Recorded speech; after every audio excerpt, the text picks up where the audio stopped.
नमस्कार, जय जोहार। क्या आप भी गवर्नमेंट एग्जाम्स की तैयारी करना चाहते हैं? क्या आप भी मेमोरी टेक्निक्स और ट्रिक्स के जरिए बहुत ही कम समय में स्मार्ट स्टडी करना चाहते हैं? क्या आप चाहते हैं कि सीजी व्यापम टॉपर आपको पढ़ाए? तो डाउनलोड करिए योगेंद्र साहू क्लासेस ऐप। यहाँ 10 से अधिक गवर्नमेंट एग्जाम्स क्रैक करने वाले और सीजी व्यापम टॉप करने वाले योगेंद्र सर सीजीपीएससी और सीजी व्यापम के अंतर्गत होने वाले सभी एग्जाम्स की तैयारी कराएं। तो डाउनलोड करिए Yogendra Sahu classes app to be the best, learn from the best.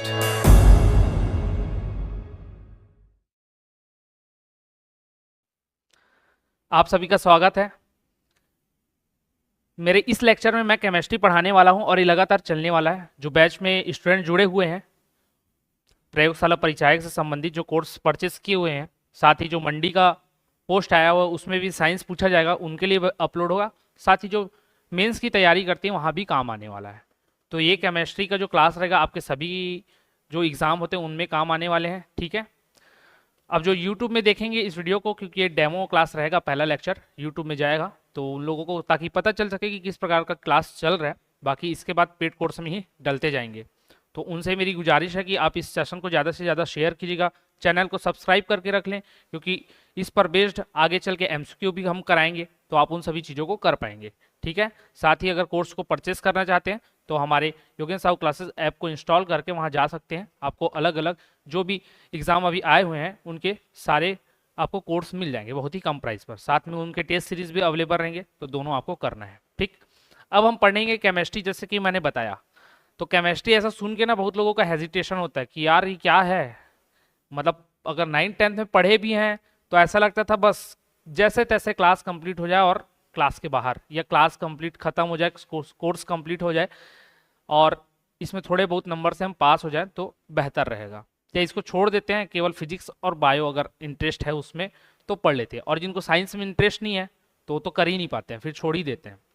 तो ऐसा कुछ डरने वाली बात नहीं रहती केमिस्ट्री में कि केमिस्ट्री एकदम बस हवा है एक टाइप का, कि केमिस्ट्री बहुत ज़्यादा टफ है। चीज़ों को समझना है, बस आपको पता होना चाहिए कि हाँ कौन सी चीज़ कहाँ पर क्या काम में आने वाली है। पढ़ने को तो बहुत सारी है चीज़ें हैं। 11th-12th में आप जाएंगे तो केमिस्ट्री की इतनी मोटी मोटी बुक होती है, बट उन सभी चीज़ों को पढ़ना है कि नहीं। अगर NCERT की बुक 9th और 10th का भी मैं उठाऊँ तो भी बहुत ही अपने आप में केमिस्ट्री थोड़ा सा बड़ा रहता है, लेकिन सभी चीज़ों को पढ़ना है कि नहीं। आपके एग्जाम के पॉइंट ऑफ व्यू से क्या जरूरी होने वाला है वो हम पढ़ते हुए चलेंगे। हाँ, अब इसका मतलब ये नहीं कि कुछ चीज़ें एग्जाम में नहीं पूछी जाती तो उसको नहीं पढ़ना है। उन चीज़ों को पढ़कर ही आप बेसिक से पढ़ेंगे थोड़ा बहुत, तो आपको मालूम चलेगा कि हाँ एग्जाम में जो चीज़ें पूछी जा रही है वो कैसे डेवलप की जाती हैं, वो चीज़ें कैसे बनती हैं, तब आप क्लियर कर पाएंगे। अगर रूट क्वेश्चन पूछ दिया गया तो कैसे कर सकते हैं, तो उस सब को डील करने के लिए बेसिक थोड़ा बहुत पढ़ना जरूरी है, ठीक है। और जैसे कि कई लोग का कमेंट आते रहता है, सर 10th का सिलेबस है, 10th का सिलेबस है, 12th का क्यों पढ़ें, या 12th लेवल तक का क्यों पढ़े। तो ऐसा नहीं है कि 12th लेवल तक का हम लोग भी पढ़ा रहे हैं, बस कुछ चीज़ें जो क्वेश्चन देखे गए हैं कि हाँ 10th का सिलेबस दे के 12th के ये क्वेश्चन उठाते हैं या 11th से ये क्वेश्चन उठाते हैं, बस उन टॉपिकों को बस पढ़ना है, बाकी किसी चीज़ों को नहीं छेड़ना है। अब केमिस्ट्री मैं पढ़ा रहा हूँ तो इसका मतलब ये नहीं कि मेरे को भी एकदम बहुत अच्छे से तरीके से केमिस्ट्री आता होगा, ये ऐसा नहीं है। मैं भी पढ़ रहा हूँ, आपको पढ़ा रहा हूँ, और आपकी भी यही चीज़ करना है। आप पढ़ेंगे फिर आपको क्वेश्चंस करना है कि हाँ प्रीवियस ईयर के दौरान क्या क्वेश्चंस करे गए थे, ठीक है। या अब ये सब तो भाषण हो गया कंप्लीट, अब ये पढ़ना चालू करते हैं। अब केमिस्ट्री में सबसे पहले एक चीज़ और बता देता हूँ, केमिस्ट्री आपको ना दोनों जगह अच्छा होना जरूरी है। अगर आप स्टूडेंट रहे होंगे साइंस के तो आपके सब्जेक्ट में और लाइफ में तो केमिस्ट्री होना बहुत ही जरूरी है। एक टैग लाइन है, इसको याद रख के चलना। अब पदार्थ की अवस्थाएं इसमें पहला पॉइंट होने वाला है। किसमें? केमिस्ट्री में पदार्थ की अवस्थाएं क्या होती है। पहले तो मटेरियल आपको पता होना चाहिए।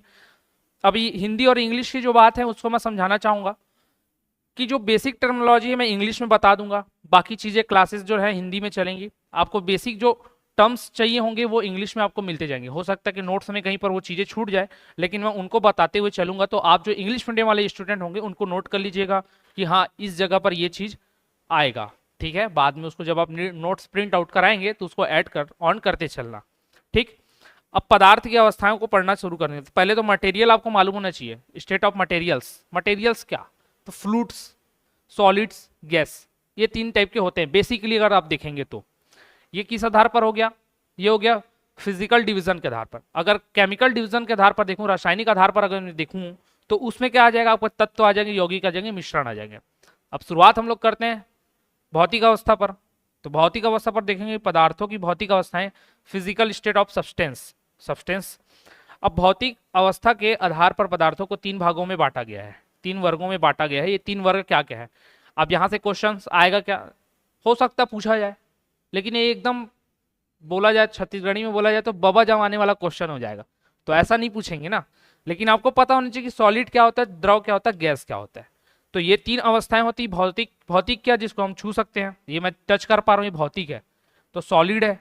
गैस को भी मैं आसपास मेरे पूरा वायुमंडल में गैसीय अवस्था में है, तो वो पार्टिकल्स मुझे छूते हुए तो जा रहे हैं, तो टचेबल है। जब फैन बहुत स्पीड में चलता है तो आपको महसूस होती है, जब तेज गाड़ी चलाते तो आपको गैस महसूस होता है। गैस मतलब हवा, हवा मतलब एयर, ठीक है। द्रव, लिक्विड, नॉर्मल सी एग्जाम्पल पानी, ये आप महसूस करते ही हैं। तो ये सारी चीजें हैं, तो जो भी चीजें महसूस कर पाते हैं वो किसमें आता है, भौतिक अवस्था, फिजिकल स्टेट में आती है। और 3 कौन कौन सी है, ठोस, द्रव, गैस। ठोस क्या होता है, तो ठोस पदार्थ की वह अवस्था है जिसमें उसके आकार एवं आयतन निश्चित होते हैं। मतलब कोई भी, ये मान के चलो पेन है, ये ठोस है, इसका आकार है, इसका हो सकता है, अगर मैं रॉड को एग्जाम्पल लूँ या फिर इस बोर्ड का एग्जाम्पल लूँ, तो इसका एक आकार है, ठीक है, वही होता है, इसका एक आयतन होगा। ये दोनों क्या होते हैं, निश्चित। तो ऑप्शन कभी कभी इस प्रकार के क्वेश्चन में पूछे गए हैं, क्वेश्चन दे देता है कि पदार्थ की वह अवस्था जिसका आकार एवं आयतन निश्चित होता है। 4 ऑप्शन आपको दिया जाएगा, ठोस, द्रव, गैस, या फिर और कोई चौथा स्टेट दे देगा। तो आपको ऑप्शन क्या, अगर ये पता रहता कि हाँ आकार एवं आयतन किसका निश्चित होता है, ठोस का, तो ये।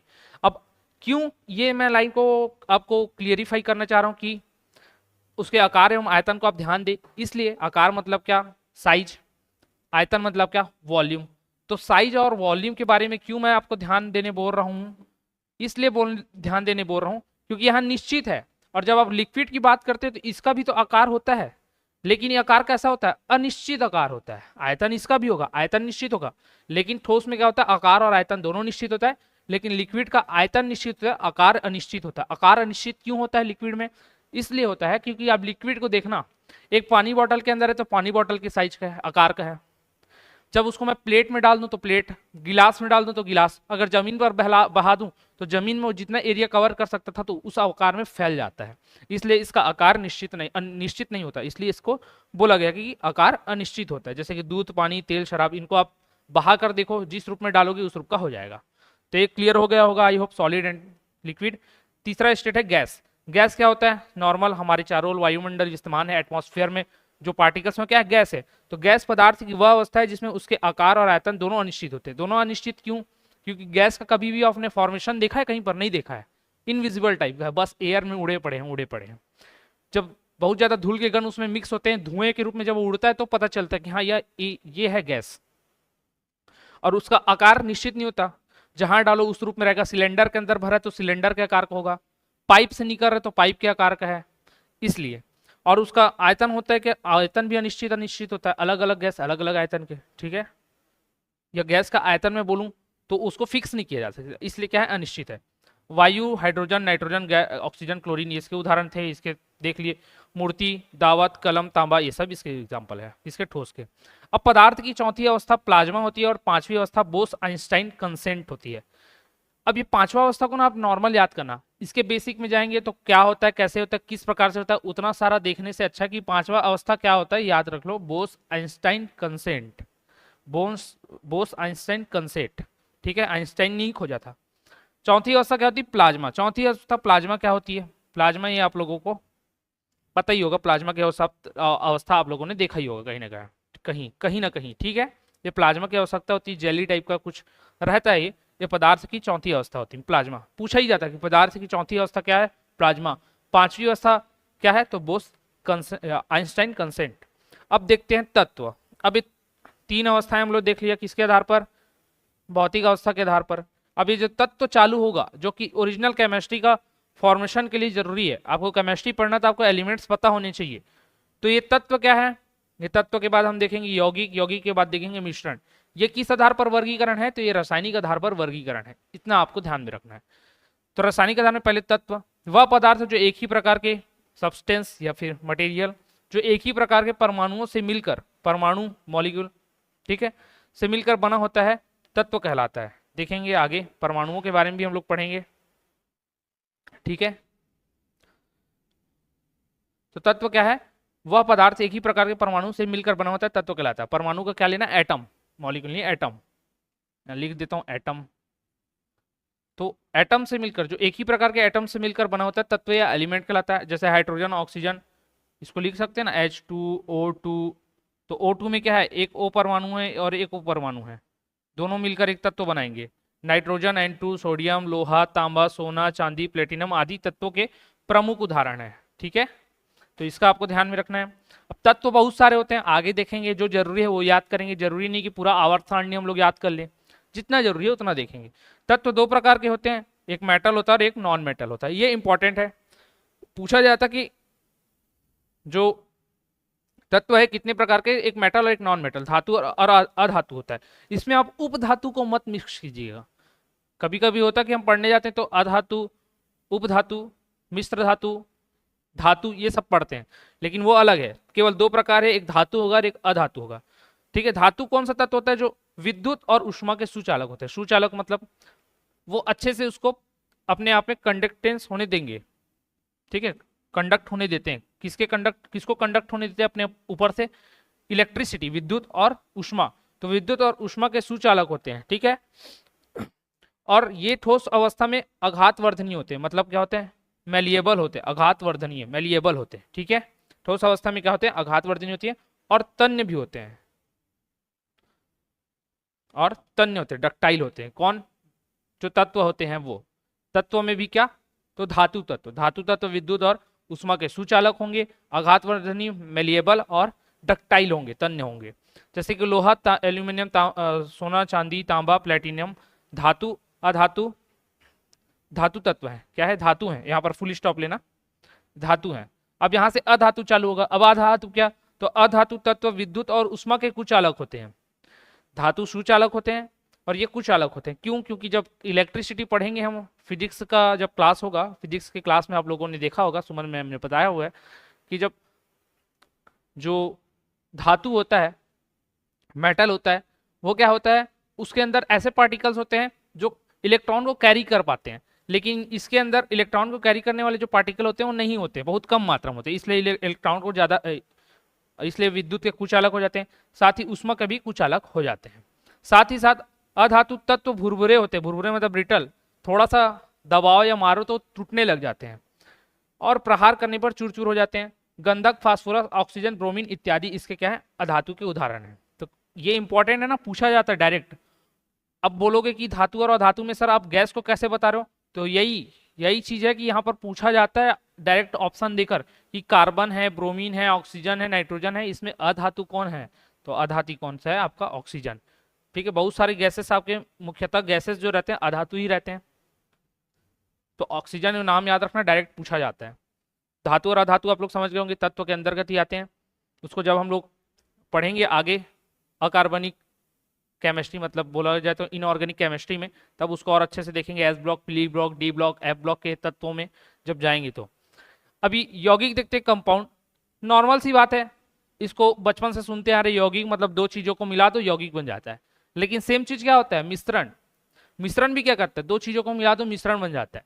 बेसिक डिफरेंस क्या है वो आपको ध्यान में रखना है। अब ये सारी चीजों को मैं इतना डिटेल में क्यों बता रहा हूँ? यहां से आपका कॉन्सेप्ट बनना चालू होगा। जब आप तत्व समझ जाएंगे, यौगिक समझ जाएंगे, मिश्रण समझ जाएंगे, तब जब आगे हम लोग पढ़ेंगे NaCl क्या है, H2O क्या है, एल्कोहल क्या है, तो आपको क्लियर रहेगा कि हाँ यार ये यौगिक है, कंपाउंड है, ये मिक्सचर है, इस टाइप का। तो यौगिक वह शुद्ध पदार्थ है जो दो या दो से अधिक तत्वों के निश्चित अनुपात में, ये पॉइंट याद रखना, निश्चित अनुपात में रासायनिक संयोग से बनता है। यौगिक क्या है? वह शुद्ध पदार्थ है जो दो या दो से अधिक तत्वों के निश्चित अनुपात में। अब जब यहाँ आओगे तो ये अशुद्ध पदार्थ बोलेगा, या अशुद्ध नहीं भी बोलता है, तो दो या दो से अधिक शुद्ध पदार्थों के किसी भी अनुपात में ना, किसी भी अनुपात में, जरूरी नहीं है कि सबको 2:3 में ले लिया, 1:2 में ले लिया, जरूरी नहीं है। ये कुछ भी ले सकता है, इसको 4 ले लिया, 6 ले लिया, 5 ले लिया, कुछ बन ही नहीं रहा है। लेकिन यहाँ इसका पैटर्न एकदम क्लियर रहेगा, निश्चित अनुपात मिलेगा जिससे वो चीज यौगिक बन पाए। जैसे कि क्या हो सकता है? और जिसे उचित रासायनिक विधियों द्वारा दो या दो से अधिक सर्वथा भिन्न गुणों वाले अवयवों में विभक्त किया जा सकता है। मतलब बना तो लिए, कंपाउंड बना तो लिए निश्चित अनुपात में मिलाकर, लेकिन उसको रासायनिक विधियों द्वारा, केमिकल प्रोसेस द्वारा और उसको वापस अन्य भागों में तोड़ सकते हैं। विभक्त मतलब सेपरेट कर सकते हैं। उदाहरण के लिए क्या है, जल, जल एक यौगिक है। जल एक यौगिक है तो देखते हैं भाई जल एक यौगिक है, किस तरीके से उसको सेपरेट किया जाएगा। तो देखो ये H2O है, H2O, H2O में हाइड्रोजन के 2 अणु हैं, ऑक्सीजन का 1 है। तो ये क्या 2:1 में मिला है, समान अनुपात में। ठीक, समान अनुपात में मिला मतलब 2:1 के अनुपात में मिला, एक निश्चित अनुपात में मिला। यही अनुपात मिलाऊंगा तभी ही मुझे क्या होगा, जल प्राप्त होगा। ठीक है, जल का प्रत्येक अणु हाइड्रोजन के 2 परमाणुओं से, ये जैसे मिला, और ऑक्सीजन के 1 परमाणु से मिलकर बना होता है, और ये सेट है। इसके अलावा आप कुछ छेड़छाड़ नहीं करोगे कि हाइड्रोजन ज़्यादा मिला दो, ऑक्सीजन ज़्यादा मिला दो तो पानी प्राप्त होगा, तो वहाँ उस केस में नहीं होगा। तो यौगिक के लिए ये चीज़ क्या है, निश्चित अनुपात में इसका रासायनिक संयोग से बनना तय है। लेकिन अगर वहीं मिश्रण में चलते हैं अब, तो ये क्लियर, निश्चित अनुपात में होगा तो क्या है, कंपाउंड है, अनिश्चित अनुपात में होगा तो मिश्रण है। इसमें क्या है, इसके एग्जाम्पल देख लेते हैं। अब इसको किसी भी रासायनिक संयोग के द्वारा ना अलग नहीं किया जा सकता, जैसे कि इसके अवयवी पदार्थों को सरल यांत्रिक भौतिक विधियों द्वारा पृथक किया जा सकता है, पृथक किया जा सकता है। लेकिन रासायनिक संयोग, रासायनिक विधि जहां यहाँ था ना, एक रासायनिक विधियों द्वारा 2 या 2 से अधिक भागों में विभक्त किया जा सकता है, इसको नहीं, इसको अलग अलग सरल यांत्रिक और भौतिक विधियों द्वारा, आगे पढ़ेंगे किस विधि से किया जाता है आगे, क्योंकि आएगा मिश्रण को अलग कैसे किया जाता है, आश्वन विधि, ऊर्ध्वपातन विधि, वो अलग विधियां हैं। तो ये रासायनिक संयोग से बनता है, लेकिन रासायनिक विधियों द्वारा अलग नहीं होता। किससे अलग हो, भौतिक विधियों, यांत्रिक और सरल विधियों द्वारा। इसके एग्जाम्पल के रूप में देख सकते हैं, वायु अनेक गैसों और धूल कणों का मिश्रण है। वायु के अवयवी गैसों में नाइट्रोजन, ऑक्सीजन, कार्बन डाइऑक्साइड और जल वाष्प है। ठीक है भाई, इतने सारी चीजें हैं एक गैस में, गैस के अंदर इतनी सारी चीजें हैं, ये सभी एक अनुपात में है क्या, एक फिक्सचर इनको मिक्स है क्या, जैसे 2:1 में मैं हाइड्रोजन और जल को मिलाऊंगा तो पानी मेरे को प्राप्त होगा, नया चीज प्राप्त हुआ ना। लेकिन इसका कुछ फिक्सचर है क्या वायु के अंदर कि हाँ यार ये सभी वायु इस प्रकार के हैं तो थोड़ा अच्छा मिल रहा है, या एयर साफ हो जा रहा है, या एयर ज्यादा गंदा हो जा रहा है, ऐसा कुछ नहीं है ना। गंदा होने के लिए कोई भी चीज कितना भी ज्यादा हो सकता है, एयर साफ होने के लिए ज्यादा पेड़ पौधे हो तो ऑक्सीजन ज्यादा होना चाहिए। ठीक है, लेकिन निश्चित मात्रा है क्या कि 20% से 25% में ज्यादा अच्छा रहेगा, 15 में भी ज्यादा अच्छा रहेगा। तो किसी भी फॉर्मेट में आप रखो ऑक्सीजन को पूरे 100% वायुमंडल में, एयर साफ रहेगा तो साफ रहेगा, जहां पर एटमॉस्फेयर बहुत ही ज्यादा खराब है वहां गंदा है तो गंदा ही रहेगा, ऑक्सीजन के उसके लेवल या फिर ऑक्सीजन के परसेंटेज से कोई इसका लेना देना नहीं रहेगा। तो यही मिक्सचर को समझाना चाह रहा है। अब समुद्री जल कई लवणों का जल में मिश्रण है, जिसमें सोडियम क्लोराइड मुख्य प्रमुख लवण, ये भी किसका उदाहरण है, मिक्सचर का। इसको रासायनिक विधि द्वारा अलग कर पाओगे क्या, नहीं कर पाओगे, इसके लिए अलग विधियां आती है, वो आगे हम विधियां देखेंगे। पीतल, तांबा और जस्ता का मिश्रण होता है, पीतल, तांबा और जस्ता का मिश्रण होता है। अब मुझे पीतल बनाना है तो तांबा और जस्ता को एक प्रॉपर मिक्सचर में बनाना रहता है क्या, नहीं, मैं कोई भी उसमें मिक्सचर लूंगा उतने मात्रा में, अगर दोनों को मिलाकर गलाकर एक चीज बनाना चाह रहा हूँ तो तीसरा मेटल इसके लिए, ये नॉन मेटल बोलूं तो पीतल बन जाता है। ठीक है, तो तांबा और जस्ता को मिलाकर एकदम फिक्स नहीं है कि भाई 2 में 2 ग्राम पीतल ले 1 ग्राम जस्ता ले तभी ये मिलकर क्या बनेगा, तुम्हारा पीतल बनेगा, तो ऐसा नहीं रहता मिक्सचर में। आई होप जो चीज समझाना चाह रहा था समझ गए होगे। अब मिश्रण के प्रकार देखते हैं, जब ये विलयनों में आते हैं तो किस प्रकार का हो जाता है। तो मिश्रण के प्रकार, मिश्रण के अवयवी पदार्थों को प्रकृति तथा बने मिश्रण के गुण एवं संगठन के आधार पर 2 वर्गों में विभाजित किया गया है। ऊपर का छोड़ दो, कितने भागों में विभाजित किया गया है, 2 वर्गों में, तो ये याद रखना है। ठीक है, एक समांग होता है और एक विषमांग होता है, विषमांग या फिर असमांग बोला जाता है, हेट्रियोजिनस। ठीक है, और एक होता है होमोजीनियस।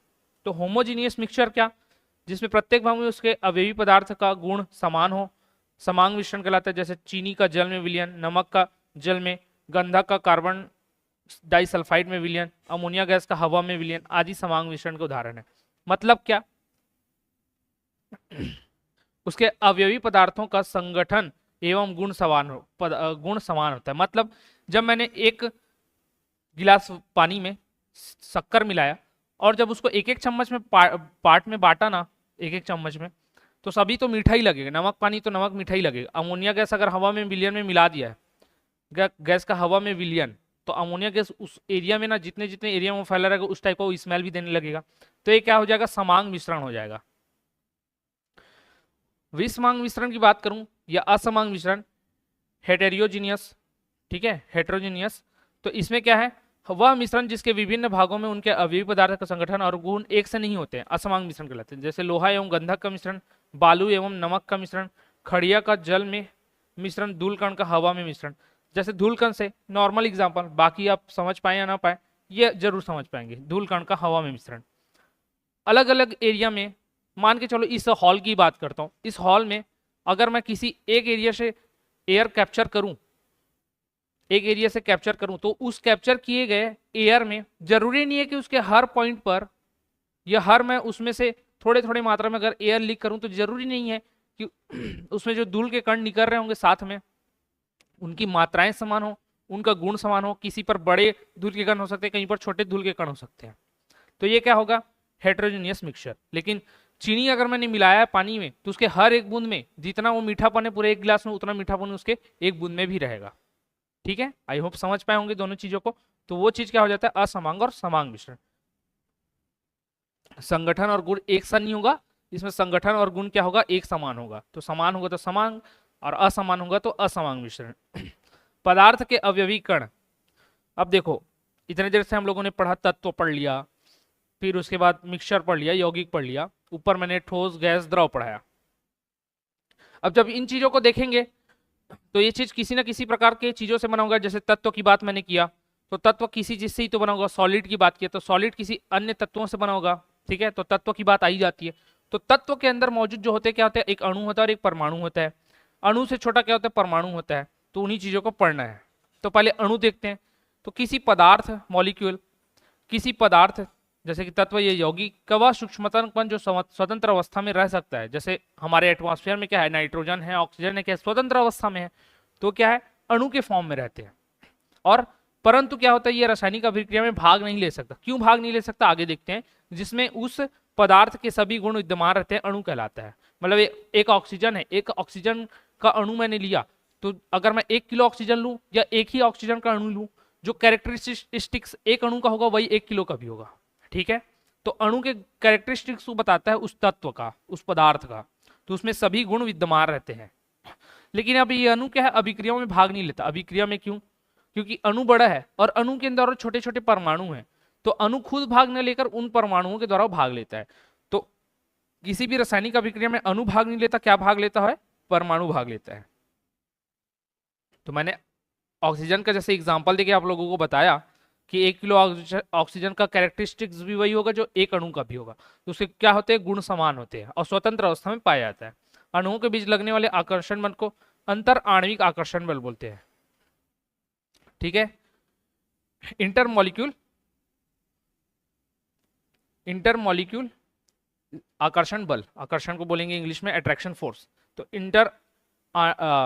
इंटरमॉलिक्यूल अट्रैक्शन फोर्स कहा जाता है। ठीक है, इसको लिख लेना, इंटरमॉलिक्यूल अट्रैक्शन फोर्स। इसी बल के कारण पदार्थ के अनगिनत अणु ठोस एवं द्रव अवस्था में एक साथ जुड़े रहते हैं। ठीक है, परंतु पदार्थ को गैसीय अवस्था में बदलने पर प्रत्येक अणु एक दूसरे से अलग हो जाते हैं। अब जो ये अंतर आणविक या अंतरा आणविक आकर्षण बल है ना, जो इंटरमॉलिक्यूल अट्रैक्शन फोर्स जो है वो सॉलिड में सबसे ज्यादा होता है। तभी देखना सॉलिड एक साथ बंधा हुआ रहता है। द्रव में थोड़ा कम होता है, इसलिए द्रव इधर उधर फैल जाते हैं। और गैसों में बहुत ही कम होता है, इसलिए गैस खुले रूप से इधर उधर विचरण करने लग जाते हैं। तो पूछा जाता है कभी कभी कि अंतराण्विक बल या इंटरमॉलिक्यूल अट्रैक्शन फोर्स सबसे ज्यादा किस में होता है? तो ठोस में, सॉलिड में होता है। सबसे कम किस में होता है? तो गैसों में होता है, इसलिए लिखा है। परंतु पदार्थ को गैसीय अवस्था में बदल देने पर प्रत्येक अणु एक दूसरे से दूर हो जाता है। क्यों? क्योंकि ये कम है। ठीक, अब परमाणु एटम, ये क्या होता है? किसी पदार्थ का वह सूक्ष्मतम कण होता है जो स्वतंत्र अवस्था में नहीं रह सकता। क्यों नहीं रह सकता? क्योंकि ये रासायनिक अभिक्रियाओं में भाग ले लेता है। अगर ऑक्सीजन का एक परमाणु बाहर निकला तो वो पक्का है कि किसी न किसी हाइड्रोजन के साथ मिल गया तो वो जल बना लेगा। अगर किसी न किसी नाइट्रोजन के साथ मिल गया तो नाइट्रस ऑक्साइड बना ही लेगा। अगर वो लोहे के साथ जाकर चिपक गया तो वहां कोरोजन कर ही देगा। कौन? ऑक्सीजन। तो इस वजह से क्या है? उसके परमाणु जो है स्वतंत्र अवस्था में नहीं होते हैं, परंतु रासायनिक अभिक्रियाओं में भाग लेते हैं जिसमें उस पदार्थ के सभी गुण विद्यमान रहते हैं, परमाणु कहलाते हैं। अब वो परमाणु भी सभी गुणों को कैरी करेगा और रासायनिक अभिक्रिया में भाग ले लेगा, लेकिन स्वतंत्र अवस्था में नहीं रहेगा। क्यों? क्योंकि वो अगर स्वतंत्र हुआ होते ही वो किसी न किसी के साथ रिएक्ट कर जाता है, इसलिए वो स्वतंत्र अवस्था में कभी भी नहीं रहता। तो परमाणु स्वतंत्र नहीं रहता, अणु रहता है। ठीक है, पदार्थ के गुण को दोनों कैरी करते हैं। ये रासायनिक अभिक्रिया में भाग लेता है, वो नहीं लेता। अब डाल्टन के अनुसार परमाणु अविभाज्य है तथा परंतु आधुनिक आविष्कारकों ने यह ज्ञात होता है कि परमाणु भी सूक्ष्म कणों से मिलकर बना होता है, जो कि आपके लिए बेहद इंपॉर्टेंट है। क्या है? इलेक्ट्रॉन, प्रोटॉन और न्यूट्रॉन।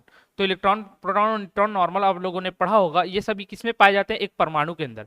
किसी एक तत्व है ऑक्सीजन, उसका एक अणु होता है, उस अणु के अंदर बहुत सारे परमाणु होंगे। उस परमाणु के अंदर में जो और 3 सूक्ष्म कण होते हैं वो क्या होते हैं? इलेक्ट्रॉन, प्रोटॉन और न्यूट्रॉन। तो इलेक्ट्रॉन, प्रोटॉन, न्यूट्रॉन हम लोग आगे पढ़ेंगे। अब मैंने जिसके बारे में बात किया था यहाँ पर, मिश्रण, ये मिश्रण को अलग करने के यहाँ पर बहुत सारे टाइप्स हैं। इन टाइप को देखते हैं हम लोग। तो पहला देखते हैं क्रिस्टलाइजेशन। अब वहां पर बोला गया था ना कि अलग अलग भौतिक विधियों के द्वारा अलग किया जा सकता है, उसमें पहला देखते हैं हम लोग क्रिस्टलाइजेशन या क्रिस्टलन। तो इसमें क्या है, लिखा क्या हुआ है वो पढ़ लो पहले, फिर मैं बता देता हूँ सरल शब्दों में। पहले लिखा है क्या है वो मैं बता देता हूँ। क्रिस्टलन विधि के द्वारा अकार्बनिक ठोसों में उपस्थित घटकों का पृथक्करण एवं शुद्धिकरण किया जा सकता है। इसमें उपस्थित अशुद्ध ठोस मिश्रण को उचित विलायक के साथ मिलाकर गर्म किया जाता है। गर्म अवस्था में इस विलयन को फनल से द्वारा छाना जाता है। छानने के पश्चात विलयन को ठंडा किया जाता है। ठंडा होने पर शुद्ध पदार्थ क्रिस्टल के रूप में विलयन में पृथक हो जाता है। उससे उपस्थित अशुद्धियां मात्र द्रव में घुले रह जाती है और क्रिस्टल को छानकर अलग कर सुखा लिया जाता है। अब देखो, क्रिस्टल नाम से क्लियर है, ये यहाँ पर समझ आया ना आया मैटर नहीं करेगा, लेकिन जो बताऊंगा उसे समझ में आ जाएगा। क्रिस्टलाइजेशन, क्रिस्टलाइजेशन मतलब क्रिस्टल, जो ऐसा पदार्थ जो ठोस अवस्था में वापस प्राप्त किया जा सके, यह ठोस अवस्था में प्राप्त होता है। अब कोई भी पदार्थ हम जब पृथ्वी से प्राप्त करते हैं तो अशुद्धियों से भरा रहता है। अब हम उसको शुद्ध फॉर्म में पाना है, एकदम प्योर फॉर्म में पाना है, तो उसके इम्प्योरिटीज को हटाना पड़ेगा, अशुद्धियों को हटाना पड़ेगा। तो इम्प्योरिटीज को हटाने के लिए कुछ तो विधियां यूज करेंगे, तो वो क्या है? क्रिस्टलन। तो मान के चलो मैंने एक पत्थर प्राप्त किया, अब मुझे उसे शुद्ध करना है, लेकिन उसमें बहुत सी ज्यादा इम्प्योरिटी है। तो मैं क्या करूंगा, उसको एक ऐसा विलयन लूंगा जिसमें उसकी अशुद्धियां घुल जाए और उनके साथ उसको घोल दूंगा। घोलने के बाद गर्म करूंगा। गर्म करने के बाद गरम गरम उस विलयन को मैं छानूंगा। छानने से क्या होगा कि जो उसकी अशुद्धियां थी उस विलायक में घुल जाएगा। विलायक में घुलने के बाद क्या होगा, वो छन जाएगा छानूंगा तो, और ऊपर क्या रह जाएंगी, जो अलग से। अब ये जो क्रिस्टल वाला था, ये क्रिस्टल वाला पार्ट भी उसमें घुलेगा, ठीक है, दोनों पार्ट घुलेंगे। लेकिन जो बड़े बड़े मात्रा में जो अशुद्धियां रहेंगी, जो कि विलायक के साथ घुल नहीं पाएगा, वो विलायक के साथ नहीं घुल पाएगा तो क्या रहेगा, वो छन्नी में रुक जाएगा। छन्नी में रुक जाएगा तो मैं उसको ऐसे ही अलग कर लूंगा। ऐसा ही अलग करने के बाद जब ठंडा होने के पश्चात, ठंडा होने के बाद, अब विलायक को रखा हूं मैंने छान के तो ठंडा ही होगा। ठंडा होने के बाद क्या है, अब मैंने उस पदार्थ को यूज किया था जो थोड़ा ठंडा होने के बाद वापस क्या क्रिस्टल फॉर्म में आ जाता है। अब इसको, इसका यूज वैसे वालों में ही करना है ना, उन टाइप के पदार्थों में, ऐसा नहीं कि कहीं भी कर दिया। तो उस टाइप के पदार्थों में किया कि वापस वो क्या हो गया, ठंडा होके सॉलिड फॉर्म में आ जाए। तो जैसे ही ठंडा होगा विलियन, तो अशुद्धियां तो वाटर के साथ या जो भी मैंने विलियन यूज किया उसके साथ घुली हुई रहेंगी, लेकिन जो एक्चुअल में जो पदार्थ रहेगा वो ठंडा होने के पश्चात क्रिस्टल हो जाएगा। तो फिर उस क्रिस्टलों को मैं निकाल लूंगा और सुखा के प्योर जो फॉर्म में रहेगा उसको प्राप्त करूंगा। तो वहां पर इससे किया जाता है। तो ऐसे पदार्थों में यूज किया जाता है जो कि क्रिस्टल के फॉर्मेट में रहते हैं। तो क्रिस्टलाइजेशन कहला गया। आसवन देखेंगे, डिस्टिलाइजेशन, ठीक है, डिस्टिलेशन। तो इसमें क्या है, बहुत ही सरल है। इसमें क्या है, मुख्यतः द्रवों के मिश्रण को पृथक किया जाता है। और कौन से द्रवों को, किसी भी 2 प्रकार के द्रवों को नहीं, कौन से, ये इंपॉर्टेंट है। तो इसमें उस द्रवों को अलग किया जाता है जिसके क्वथनांक में अंतर अधिक होता है। तो जिन द्रवों के क्वथनांक में अंतर है, अधिक है, उनको अलग करने के लिए आसवन विधि का यूज किया जाता है। अब आसवन के अंदर आप देखेंगे एक प्रभाजी व आसवन भी आएगा। प्रभाजी आसवन विधि, उसमें क्या, जिसके ऐसे द्रवों को अलग किया जाता है जिसमें क्वथनांक बहुत कम का अंतर रहता है। जैसे कि जो हम लोग पेट्रोल डीजल यूज करते हैं ना, तो जो पेट्रोलियम हम लोग तेल निकालते हैं, तो जब उनको अलग करना रहता है, उनको शुद्ध करना होता है, तो प्रभाजी आसवन विधि का यूज करते हैं। क्यों? क्योंकि उनके जो थोड़े थोड़े क्वथनांक में डिफरेंस होता है, डीजल हो गया, पेट्रोल हो गया, जो एरोप्लेन्स में फ्यूल यूज होता है उन सभी में, तो उनमें बहुत बेसिक डिफरेंस बहुत नॉर्मल रहता है। तो उन लोगों को अलग करने के लिए प्रभाजी आसवन विधि का अंतर करेंगे। ठीक, तो जहां भी क्वथनांक में अंतर होता है जिन लिक्विड्स का, और किसके लिए लिक्विड्स, ऊपर वाला किसके लिए था, सॉलिड के लिए था ना, क्रिस्टलाइजेशन, ये लिक्विड के लिए। और लिक्विड में किसमें, क्वथनांकों में अंतर होने पर, क्वथनांक मतलब क्या इंग्लिश में, बॉइलिंग पॉइंट, वो अलग है तो आसवन विधि। और जिसमें अधिक अंतर है, अगर अंतर कम है तो प्रभाजी आसवन। ठीक है, फिर ऊर्ध्वपातन। ऊर्ध्वपातन नॉर्मल चीज है, घर में आप लोगों ने कपूर को जलते हुए देखा होगा। तो कपूर जो है ना, वो इसी ऊर्ध्वपातन प्रक्रिया के थ्रू प्राप्त भी किया जाता है और उसको जलाकर हम लोग गैस के फॉर्म में उड़ा भी देते हैं। सब्लिमेशन इसको बोला जाता है। तो ठोस पदार्थों को अब इसका यूज किस में किया जाता है, ये आपको जब पीडीएफ मिलेगा तो आप आराम से पढ़ लेना, मैं आपको डायरेक्ट बता देता हूँ। सब्लिमेशन का यूज कब किया जाता है, तो ऐसे ठोस पदार्थ जो गर्म करने पर लिक्विड में चेंज ना होकर डायरेक्ट गैसियस स्टेट में पहुंच जाते हैं। तो जैसे मैंने गर्म किया और टूटन गैसियस स्टेट में चेंज हो जाता है ना, तो ऐसे पदार्थों को शुद्ध रूप से प्राप्त करने के लिए इस सब्लिमेशन का यूज किया जाता है। क्योंकि मैंने बताया कि हमारे पृथ्वी में जो भी पदार्थ प्राप्त होता है वो क्या होता है, मिक्सचर में प्राप्त होता है, कोई भी एकदम शुद्ध रूप में प्राप्त नहीं होता। तो उनको अलग करने के लिए इसका यूज किया जाएगा। जैसे कि कपूर हो गया, नेफ्थलीन हो गया, यहाँ लिखा गया है Kapoor, naphthalene, ammonium chloride, anthracene benzoic अम्ल। कपूर डेली रूटीन में आप लोगों ने घर में देखा ही होगा, अगर आरती वारती में यूज करते हैं, जैसे ही कपूर को जलाते हैं वो लिक्विड के फॉर्म में नहीं आता, गैसी फॉर्म में उड़ जाता है। तो कपूर को इसी विधि से प्राप्त भी किया जाता है। प्रभाजी आसवन अभी जिसके बारे में बात करता, इसमें क्या है, क्वथनांकों में बहुत कम अंतर होता है, इसलिए इसका यूज करते हैं। ठीक है, एग्जाम्पल में क्या, शुद्ध पेट्रोल, डीजल, मिट्टी के तेल आदि इस विधि द्वारा पृथक किए जाते हैं। फिर देखते हैं वर्ण लेखन, ये क्या है, क्रोमेटोग्राफी। अब इसमें क्या है, अब ऐसे विभिन्न घटक, मिश्रण के ऐसे विभिन्न घटक जिसकी अधिशोषण क्षमता भिन्न भिन्न होती है, उन पर इसका यूज किया जाता है तथा वे किसी अधिशोषक पदार्थ में विभिन्न दूरियों पर अधिशोषित हो जाते हैं और उस प्रकार अधक लिया जाता है। मतलब कि मान के चलो कि दो ऐसे मैंने रॉड ले लिए एनोड और कैथोड के, उनको पार्टिकल्स को अलग अलग करना है। रेत में कोई पार्टिकल मिल गया है, जैसे लोहे के चूर्ण है उसमें मिल चुके हैं, मान के चलो एग्जाम्पल के तौर पर। तो इस विधि से मैं क्या कर सकता हूँ, रेत तो मेरा आकर्षित होगा नहीं, रेत आकर्षित होगा नहीं, मैं एक चुंबक चलाकर उसमें पूरे के पूरे क्या है, लोहे के कणों को ऐसे खींच सकता हूँ, अट्रैक्ट कर सकता हूँ। तो रेत से मैं लोहे के कणों को क्या कर लिया, अट्रैक्ट करके निकाल लिया, तो क्या होगा, क्रोमेटोग्राफी के अंतर्गत आ जाएगा। एग्जाम्पल के तौर पर मैंने इसको समझा दिया। ठीक है, तो इसमें आ जाता है। फिर भाप आसवन देखेंगे, स्टीम डिस्टिलाइजेशन, अभी मैंने आसवन बताया, प्रभाजी आसवन बताया, और भाप आसवन। भाप आसवन विधि में क्या, तो इसमें क्वथनांकों पर अपघटित हो जाते हैं, मतलब उन पदार्थों का शुद्धिकरण किया जाता है जो अपने क्वथनांक पर अपघटित हो जाते हैं। अपघटित मतलब क्या, कि देखो आगे इसमें लिखा गया कि कार्बनिक पदार्थ जैसे एसीटोन, मेथिल अल्कोहल, एसिटाल्डिहाइड आदि का शुद्धिकरण इस विधि द्वारा किया जाता है। तो ये इंपॉर्टेंट पॉइंट है, इसको याद रखना, एसीटोन, मेथिल अल्कोहल या एल्डिहाइड आदि का। अब ऐसे पदार्थों का इसमें किया जाएगा ना जो जल में अघुलनशील हो, क्या जल में अघुलनशील हो, जल में अघुलनशील हो। जैसे कि मैं मान के चल लेता हूं एग्जाम्पल के तौर पर, जैसे कि शराब प्राप्त किया जाता है ना, किसको सड़ाकर, चावल को सड़ाकर, जौ को सड़ाकर, गेहूं को सड़ाकर, मक्के को सड़ाकर, तो उनसे क्या प्राप्त किया जाता है, शराब। अब वो क्या है, जल में अघुलनशील है, तो उसके जब पदार्थ को गर्म किया जाता है, उनको पानी में उबाला जाता है, तो उससे क्या वाष्प निकलेगा। तो उनको जब सड़ाकर उसमें उबाला जाएगा ना, तो सड़े हुए से जो क्या है, एथिल अल्कोहल या फिर जो शराब की जो गुण रखने वाले रहता है ना, एथिल अल्कोहल ही रहता है, वो क्या करेगा, उड़ेगा, और उड़कर क्या होगा, वाष्पित होकर उसको स्टीम करके पाइप के थ्रू कहीं और दूसरे पर स्टोर कर सकेंगे। तो क्या पानी से भी अलग हो गया, हमको शराब भी प्राप्त हो गया। तो उस तरीके की चीजों के लिए भाप आसवन विधि का यूज किया जाता है, स्टीम डिस्टिलाइजेशन का यूज किया जाता है। ठीक है, तो एक क्लास हम लोगों ने इसमें पढ़ा क्या होता है, बेसिक केमिस्ट्री में हमें किन चीजों के बारे में देखना है, तत्व यौगिक मिश्रण क्या होता है, उनको अलग अलग मेथड है अलग करने के, मिश्रण यौगिक क्या होते हैं, निश्चित अनुपात में मिलाए जाते हैं, मिश्रण क्या होता है, अनिश्चित अनुपात में मिलाए जाते हैं, स्टेट क्या होता है, सॉलिड स्टेट क्या होता है, लिक्विड क्या होता है, गैस क्या होता है, ये हम लोगों ने देखा है। अब आगे हम पढ़ेंगे, तो तत्व के बारे में आप लोगों ने समझ लिया है, और अणु परमाणु क्या होता है वो भी मैंने थोड़ा सा बेसिक जानकारी आपको दे दिया है। तो आगे हम परमाणु संरचना के बारे में देखेंगे कि परमाणु के अंदर कैसे इलेक्ट्रॉन, न्यूट्रॉन और प्रोटॉन एक अभिक्रिया में शामिल होने से पहले उसकी कैरेक्टरिस्टिक्स होती है, उनको समझेंगे, फिर अभिक्रियाओं की ओर आगे बढ़ेंगे। ठीक है, तो आई होप ये क्लास आप लोगों को बहुत अच्छा लगा होगा।